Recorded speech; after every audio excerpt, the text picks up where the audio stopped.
A very creative approach to a very entertaining concept, a pretty good idea, exploring very important topics with pretty good themes throughout that end up being in just a very good looking Tubi movie. Hello everyone, welcome to my channel. My name is Erin James. This is a review of the movie Blink Twice, formerly titled Pussy Island, written by Zoe Kravitz and E.T. Feigenbaum. This movie is also directed by Zoe Kravitz. In an interview with Collider, Zoe Kravitz had mentioned that this was partially inspired by the Garden of Eden, and the story was about taking back control over your body, and that is why, or part of the reason, it was called Pussy Island. And considering the ideas or the commentary presented here, it makes sense, and I think Pussy Island is a good title for the commentary presented. However, considering the execution and the final product that we received, I believe that Blink Twice, a lazy title like Blink Twice, is probably what this deserves. This movie is about a waitress named Frida, played by Naomi Ackie, who is infatuated with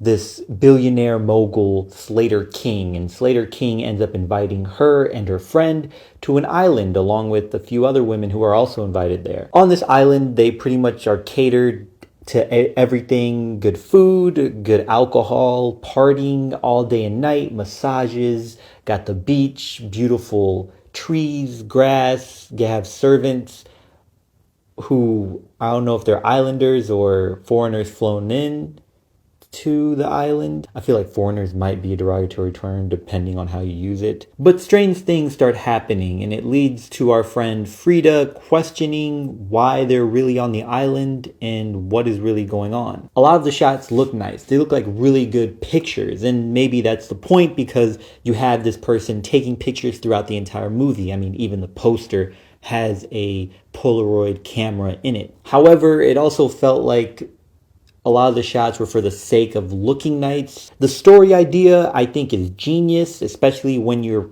layering it with themes. At no point did it feel like the story was being sacrificed for the sake of the message, although the writing was mediocre. The topics approached and needing to address them, it feels that this is something that maybe is out of the expertise of the people involved, particularly Zoe Kravitz. This may not be something for a first-time director like Zoe Kravitz to approach. We cannot all be Ridley Scott. So E.T. Feigenbaum, when it comes to writing, again, when it comes to his credits, he is credited for only one episode in High Fidelity. And High Fidelity, although some of it can be entertaining, does not approach so many themes, so many important themes, and such an expansive story as Blink Twice. I am considering that maybe Zoe Kravitz and Feigenbaum had met on set during High Fidelity and collaborated. Maybe they connected, had good chemistry, and she wanted to make a story such as this. She had this idea, presented it to Feigenbaum. Feigenbaum was like, yeah, sure, let's do it.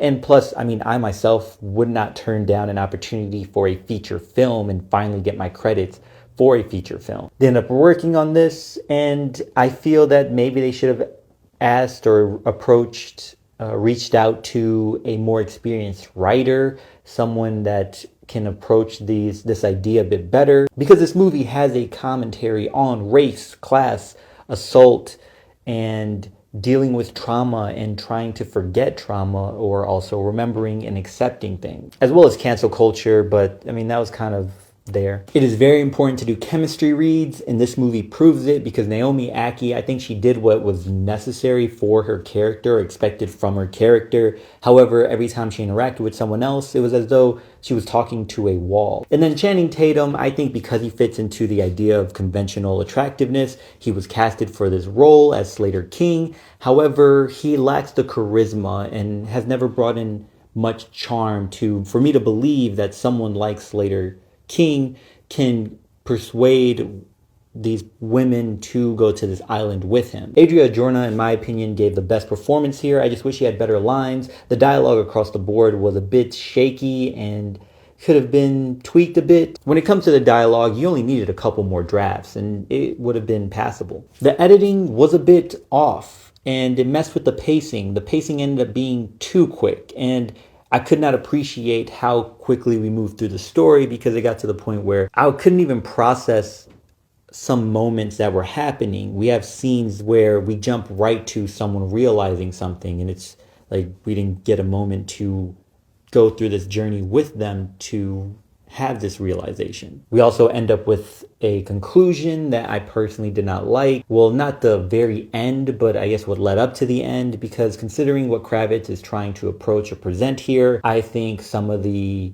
women in the story should have been, I guess I shouldn't spoil it. Just what happened to some of the women, I think took away from what Kravitz was trying to do. And there's a slight hint or commentary on class that is approached here just as apathetically as the one about race. And I'm kind of happy with that because Zoe Kravitz was born into wealth. She was born into a higher class.